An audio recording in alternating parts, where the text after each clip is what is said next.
Assalamualaikum warahmatullahi wabarakatuh. Perkenalkan kami dari kelompok 4 yang beranggotakan Ade Santi, Maula Zaskia Kirani, Muhammad Belko Barliansyah, dan Muhammad Rausan Fekran. Di sini kami akan menjelaskan bab yang berjudul Drama Akhir Sang Tirani. Akibat menurut Jepang di Indonesia. Dalam bidang politik, Jepang melakukan kebijakan dengan melarang penggunaan bahasa Belanda dan mewajibkan penggunaan bahasa Jepang.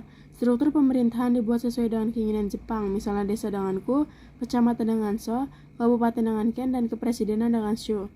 Setiap upacara bendera dilakukan penghormatan ke arah Tokyo dengan membungkukkan badan 90 derajat yang ditunjukkan kepada Kaisar Jepang Tenohika. Jepang membentuk pemerintahan militer dengan angkatan darat dan angkatan laut. Angkatan darat meliputi Jawa Madura berpusat di Batavia, Sumatera berpusat di Bukit Tinggi, sedangkan angkatan lautnya membawahi Kalimantan, Sulawesi, Nusa Tenggara, Maluku, dan Irian berpusat di ujung Padang. Jepang juga membentuk organisasi dengan maksud sebagai alat propaganda, seperti Gerakan 3A dan Putra. Tetapi gerakan tersebut gagal dan dimanfaatkan oleh kaum pergerakan sebagai wadah untuk pergerakan nasional. Keadaan sosial budaya ekonomi. Guna membiayai perang Pasifik, Jepang mengerahkan semua tenaga kerja dari Indonesia untuk membuat benteng pertahanan. Awalnya dari Pulau Jawa yang padat penduduknya, kemudian di kota-kota juga dibentuk barisan Romusa sebagai sarana propaganda. Mereka diperlakukan sangat kejam dan tidak dijamin kehidupannya. Banyak pekerja Romusa yang jatuh sakit dan meninggal. Uang yang dikeluarkan Jepang juga tidak ada jaminannya, bahkan mengalami inflasi yang parah. Perkebunan diawasi dan dipegang oleh pemerintah Jepang. Banyak perkebunan yang dirusak dan diganti tanamannya untuk keperluan biaya perang. Rakyat dilarang menanam tebu dan membuat gula. C. Pendidikan. Pada masa pendudukan Jepang, keadaan pendidikan di Indonesia semakin memburuk. Pendidikan tingkat dasar hanya satu, yaitu pendidikan 6 tahun. Perguruan tinggi ditutup pada tahun 1943. Beberapa perguruan tinggi yang dibuka adalah Perguruan Tinggi Kedokteran di Jakarta, Teknik di Bandung, dan Hewan di Bogor. Keuntungan pada masa Jepang adalah penggunaan bahasa Indonesia sebagai bahasa pengantar. Para pelajar dianjurkan untuk masuk militer.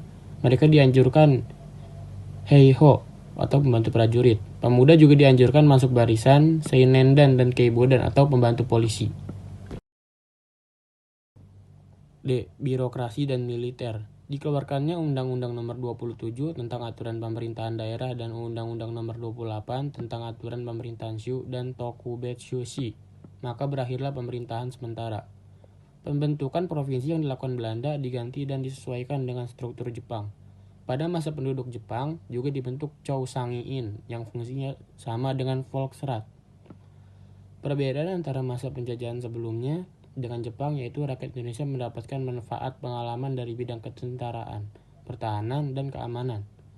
Mereka mendapatkan kesempatan untuk berlatih militer dari dasar-dasar militer, baris berbaris, latihan menggunakan senjata, organisasi militer, hingga latihan perang. Janji kemerdekaan. Pada tahun 1944, Angkatan Laut Amerika Serikat berhasil merebut kedudukan penting Kepulauan Mariana, sehingga jalan menuju Jepang semakin terbuka. Jenderal Hideki Tojo pun digantikan oleh Jenderal Kuniaki Kaiso sebagai Perdana Menteri. Jenderal Kuniaki Kaiso memberikan janji kemerdekaan pada bulan September tahun 1944. Sejak saat itu, bendera merah putih boleh dikibarkan di samping bendera Jepang Hinomaru. Lagu Indonesia Raya boleh dinyanyikan setelah lagu Kimigayo. Letnan Jenderal Kumagichi Harada mengumumkan dibentuknya BPUPKI pada 1 Maret 1945 untuk menyelidiki dan mengumpulkan bahan-bahan penting tentang ekonomi, politik, dan tatanan pemerintahan persiapan kemerdekaan. Ketuanya Dr. R.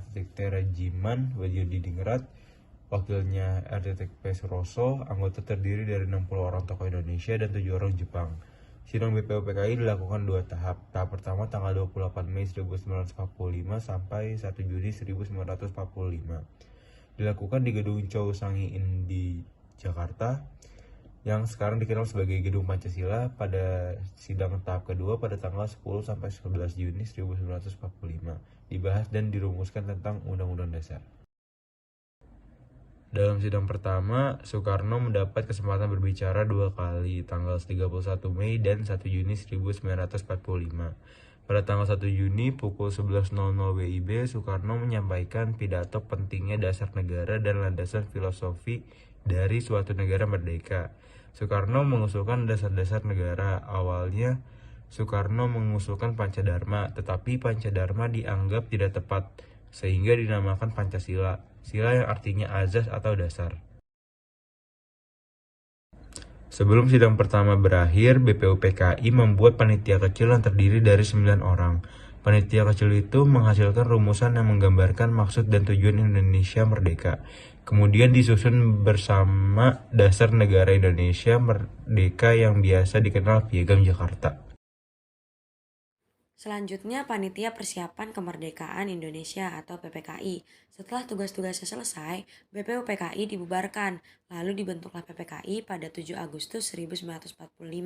Beranggotakan 21 orang yang terdiri dari 12 orang wakil dari Jawa, 3 orang Sumatera, 2 orang Sulawesi, dan 1 orang dari Kalimantan, Sunda Kecil, Maluku, dan golongan penduduk Cina, ditambah 6 orang tanpa izin dari pihak Jepang. Panitia inilah yang kemudian mengesahkan Piagam Jakarta sebagai pendahuluan dalam pembukaan Undang-Undang Dasar 1945 pada 18 Agustus 1945. Sekian presentasi dari kelompok 4. Mohon maaf bila ada kesalahan. Wassalamualaikum warahmatullahi wabarakatuh.